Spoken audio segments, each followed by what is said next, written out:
वित्त मंत्री निर्मला सीतारमण ने आज आत्मनिर्भर भारत पैकेज 3.0 का ऐलान किया। वहीं उन्होंने आत्मनिर्भर भारत रोजगार योजना भी लॉन्च की। वित्त मंत्री की इस घोषणा पर सियासी प्रतिक्रिया भी आई है। कांग्रेस के प्रवक्ता गौरव वल्लभ ने कई सवाल उठाए।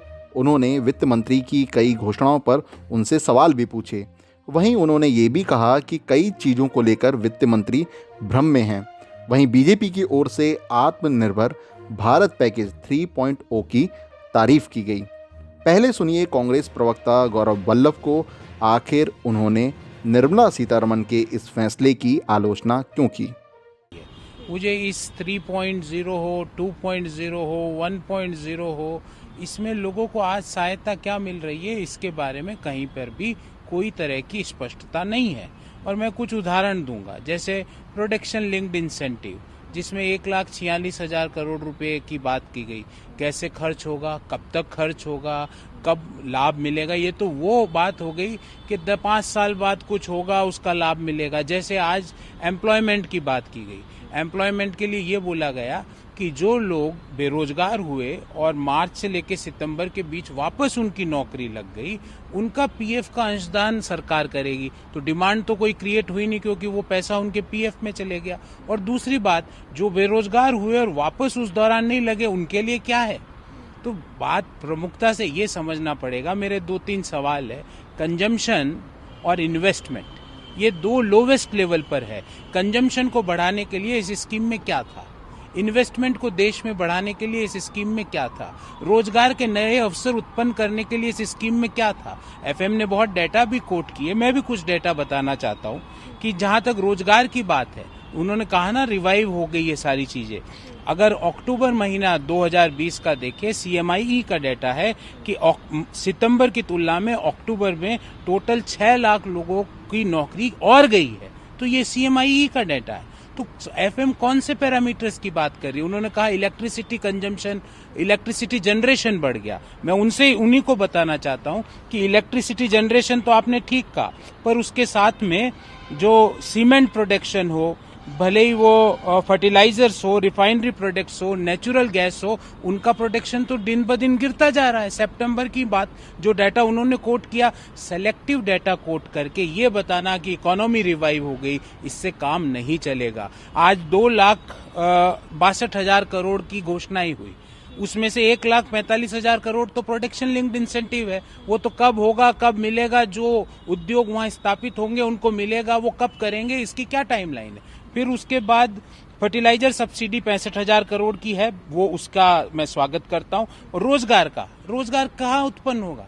आप कह रहे हो रोजगार में, आपने क्या उत्पन्न करने की बात कही? जिन लोगों का रोजगार कोविड काल में गया, और सीएमआईई का आंकड़ा है कि अप्रैल से अगस्त माह के मध्य 3 करोड़ लोगों, सैलरीड क्लास लोगों की नौकरी गई थी, उनके रोजगार का सृजन वापस कैसे होगा? तो इसके बारे में इस 3.0 में कहीं पे भी कोई क्लैरिटी नहीं है। मेरे को लगता है वित्त मंत्री जी को स्टिमुलस शब्द का अर्थ, शायद वो कंफ्यूज हो रही है। स्टिमुलस शब्द का अर्थ होता है सहायता। डायरेक्ट सहायता कितनी मिल रही है? आप आगे दोगे 3 साल बाद, 2 साल बाद, 5 साल बाद, 7 साल बाद, तो उससे क्या? आज लोगों को आज पैसा चाहिए, और आप कह रहे हो जिन लोगों का रोजगार वापस आ गया उनका पीएफ का पैसा हम देंगे। अरे पीएफ का पैसा से डिमांड तो जनरेट हुई नहीं। आप और उनके पीएफ में आपने पैसा डाला, जिन लोगों का रोजगार वापस नहीं आया उनका क्या हुआ? उनको क्या सहायता मिली आज की स्कीम में? फाइनेंस मिनिस्टर ये बताए। फिर उन्होंने कहा 10,000 करोड़ रुपया हम जो स्पेसिफिक इंफ्रास्ट्रक्चर की मिनिस्ट्रीज है उसमें खर्च करेंगे। टोटल बजटेड एस्टीमेट उन मिनिस्ट्रीज का 4,35,000 करोड़ है। अब 10,000 करोड़ 4,35,000 करोड़ का कितना प्रतिशत हुआ? 2 या 3%। ये क्या, किस तरह का मजाक चल रहा है? और डाटा को बढ़ाने के लिए, आप ये गिनाने के लिए कि हमने 15% ऑफ जीडीपी, आईएमएफ की रिपोर्ट है, मैं ये आईएमएफ का डाटा है, वो कहता है भारत का फिस्कल स्टिमुलस 2% ऑफ जीडीपी है। जो 10% पहले घोषित किया था 20 लाख करोड़ का, उसके बारे में आईएमएफ ने अपनी बात कही। आज एक नया 2,62,000 करोड़ की गणना कर ली। टोटलिंग करने से, इस तरह की बातें करने से रोजगार का सृजन नहीं हो सकता। वहीं बीजेपी के नेता शाहनवाज हुसैन ने बताया कि आज की जो योजना है वह रोजगार को बढ़ाएगी। रोजगार को ध्यान में रखते हुए कोविड के बाद जो चुनौतियां हैं, पूरी दुनिया की इकोनॉमी तबाह हो गई। पूरी दुनिया में इस बात की चर्चा है कि नरेंद्र मोदी जी की सरकार ने जिस तरह से कोविड को हैंडल किया, एक आदर्श लोग देख रहे हैं इसमें, और इकोनॉमी को भी जिस तरह हैंडल किया है। आज की घोषणा रोजगार को बढ़ाएगी और जो कामगार हैं, जो काम करने वाले, जो इंडस्ट्री के लोग हैं, उनके अंदर एक विश्वास पैदा करेगी। बीजेपी के राज्यसभा सांसद जफर इस्लाम ने भी निर्मला सीतारमण के इस कदम की तारीफ की। Minister has taken proactive decision to ensure there is a momentum in the economy. The economic activities does start when during the lockdown, when he had taken a very big decision of announcing Atmanirbhar package, which has kick-started the economy, which has addressed all the concern of the supply chain side. Now the demand side also is ensuring that this kind of Atmanirbhar package 3 will ensure there is a demand, push in demand, and that will ensure that there is a lot of growth momentum.